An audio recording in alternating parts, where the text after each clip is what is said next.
Cette cérémonie qui nous réunit aujourd'hui montre l'exemple justement de la cohésion au sein du secteur de la presse. Quand le ministre m'a demandé de venir le représenter à cette cérémonie, il m'a demandé de dire aux agents du secteur de la presse qu'il est engagé à les soutenir. Il a déjà commencé à le faire. Aujourd'hui, ce que la presse vient de faire, l'association de la presse pour l'entraide et la solidarité, montre encore une fois la volonté du secteur de la presse d'être uni, de garder cette cohésion, parce que le secteur en a besoin.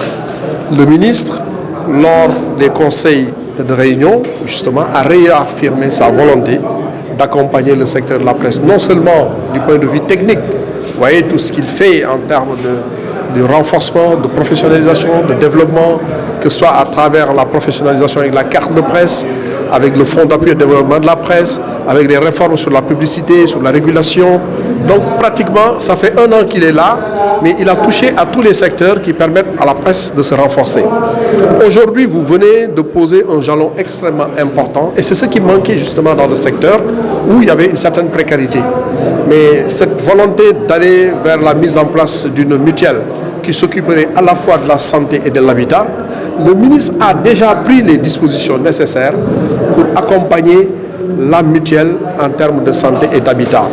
Aujourd'hui, ça prouve effectivement à volonté que véritablement ces acteurs de la presse méritent d'être aidés. Et le ministre vraiment est inscrit dans cette dynamique pour accompagner le secteur de la presse, pour permettre justement à cette cité qu'on appelle la cité de la presse Mame Less Camara, justement de voir le jour dans ce triangle qu'on pourrait qualifier même de triangle d'émergence, parce que c'est entre l'AIBD, l'aéroport de Dakar, la Diamniadio, Mbour. Maintenant, on sait qu'effectivement, cette zone va être le pôle le plus dominant de ce pays. Et si la presse a réussi à ériger là-bas une cité, cela montre encore une fois la vision du secteur, justement, de renforcer ce secteur. Alors, nous sommes aujourd'hui à une nouvelle étape de notre projet. Notre projet, c'est un projet de vie. Un projet de vie parce que nous occupons de 2 secteurs, la santé et l'habitat. Après donc la mutuelle de santé dont le lancement a été fait ici.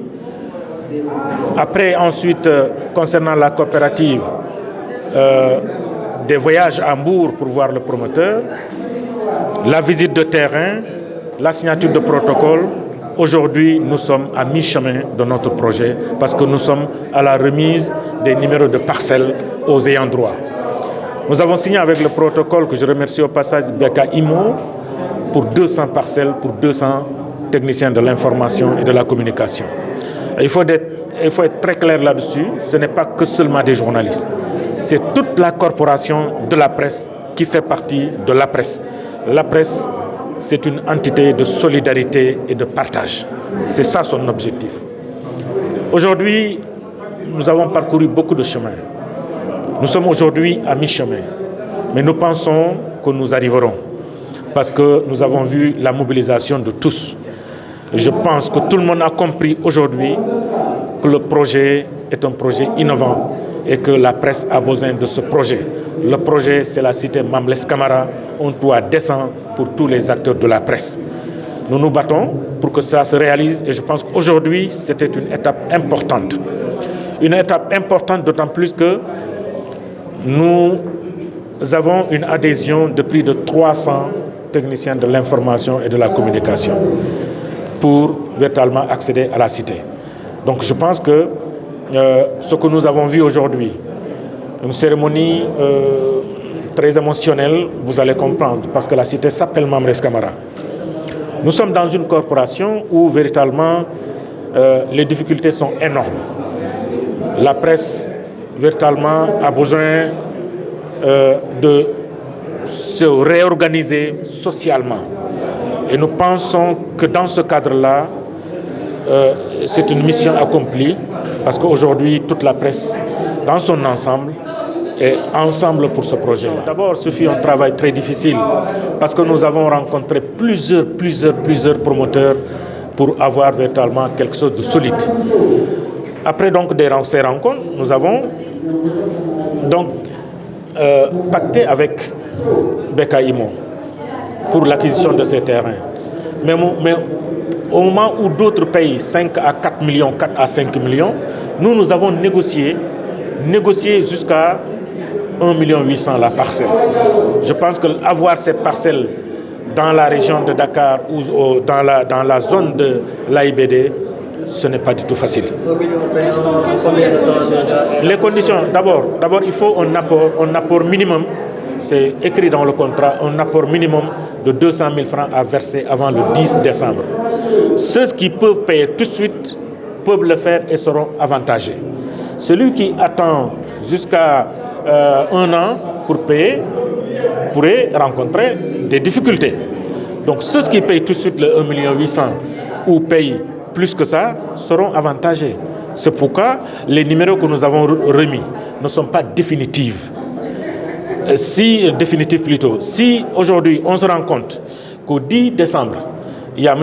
A ou M. B qui n'a pas versé, qui nous n'a pas amené un quitus pour dire qu'il a versé au minimum 200 000 francs dans le compte, on va reprendre la parcelle pour donner ça à quelqu'un d'autre parce qu'il y en a d'autres qui attendent.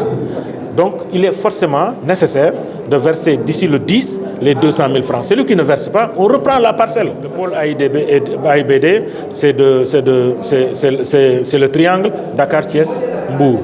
Nous sommes à 10 minutes de Thiès, 15 minutes de Mbour, 10 minutes de l'AIBD. Donc ça veut dire tout simplement que nous sommes dans une zone où véritablement c'est accessible. C'est la raison pour laquelle c'est la ruée vers là-bas. Nous ne sommes pas la seule coopérative au niveau de Théo. Beaucoup de coopératives sont sur place et qui sont d'ailleurs en avance sur nous parce que certains ont commencé à construire, d'autres ont construit leur maison de témoins et nous, aujourd'hui, on est à la remise donc des numéros de parcelles. Ça veut dire quoi? On doit véritablement avancer pour pouvoir rendre concret, en tout cas ce projet que j'appelle un projet de vie parce que quand même, nous faisons partie de la société et nous avons besoin, quand moi je quitte mon bureau, que je sache que véritablement je vais chez moi et non pas au niveau de la location, au niveau d'une maison. Je disais souvent, la meilleure liberté de presse, c'est d'être autonome. Vous ne pouvez pas quitter votre maison. Vous rencontrez votre bailleur qui vous dit, alors le mois là, vous êtes à 2 mois sans me payer. Si vous ne me payez pas, le mois prochain, je vais vous amener à la justice. Mais vous rencontrez après Ndiogu qui vous dit, bon, Biagui, voici 1 million, je veux que tu me dénigres, monsieur Iou, ou bien voici une information. Je ne vais même pas chercher à vérifier. Je vais prendre les 1 million parce que j'ai rencontré mon bailleur qui me demande mes 2 mois de salaire. La meilleure liberté de presse, c'est ça. Vous êtes dans votre rédaction, vous êtes sur un dossier très difficile. On vous appelle pour vous dire que votre enfant est malade, ou bien votre maman est malade. Elle a été entrée à l'hôpital. Vous n'avez aucun franc dans la poche. Vous tapez de gauche à droite, ça n'est à 1000 francs, et ainsi de suite. Vous ne pouvez pas l'avoir. La première personne que vous allez rencontrer qui vous remet 500 000 francs, vous n'allez pas chercher de midi à 14, vous allez prendre parce que votre maman est malade. Mais si vous avez votre carte de la mutuelle, on vous appelle, vous êtes en pleine rédaction d'un dossier très compliqué. On vous dit votre maman est malade, tu vas dire à madame la carte est sur la table, allez-y, il faut l'amener à l'hôpital. C'est ça la liberté. Donc il faut que tout le monde aille dans ce sens-là pour qu'on puisse avoir véritablement une presse où c'est la solidarité, où c'est l'entraide. Ce que nous voulons, c'est pourquoi je réitère mon souhait. Mon souhait est ce que véritablement je cherche aux côtés du président de la République, c'est de dire ou de venir réaliser cette cité. Le faire, c'est quoi? C'est de prendre date et de dire qu'il va poser la première pierre de la cité de la presse. C'est historique. L'histoire retiendra que le président de la République, Macky Sall, c'est en son temps, c'est sous son magistère qu'il a posé la première pierre de la cité de la presse. Nous sommes au niveau de la maison de la presse.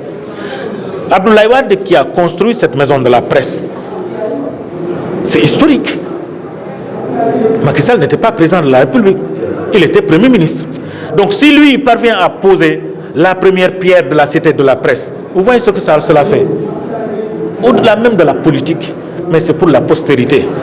Parce que les hommes, nous sommes au monde pour marquer l'histoire. Et je pense que quand les portes de l'histoire s'ouvrent à vous, il faut en profiter. C'est pourquoi je lance un appel au président de la République, véritablement, de considérer la Cité de la Presse comme un acquis et nous accompagner. Parce que moi, mon ambition, encore une fois, je ne voulais pas voir un seul technicien de l'information payer de sa poche la parcelle. Ce que je veux aujourd'hui, ce que je souhaite, que le président de la République lui-même, véritablement, essaye de prendre en charge véritablement au moins les parcelles pour la Cité de la Presse, et il en est capable. Et je ne sais pas s'il est au courant ou non, je sais que s'il est au courant, c'est possible, parce que 400 millions du président de la République, pour moi, c'est rien du tout. Payer les parcelles à 400 millions, vous dites, c'est donné à tous les journalistes, notamment aux 200 journalistes. Véritablement, je pense que le président de la République peut le faire. Ça va rester dans la postérité parce que l'histoire retiendra que c'est lui qui a posé la première pierre, encore une fois, je le répète, de la Cité de la Presse, et qu'il a soutenu la presse dans ce projet-là. Et ça, c'est très important. C'est pourquoi j'ai demandé aux représentants du ministre et du directeur de communication d'être notre interlocuteur.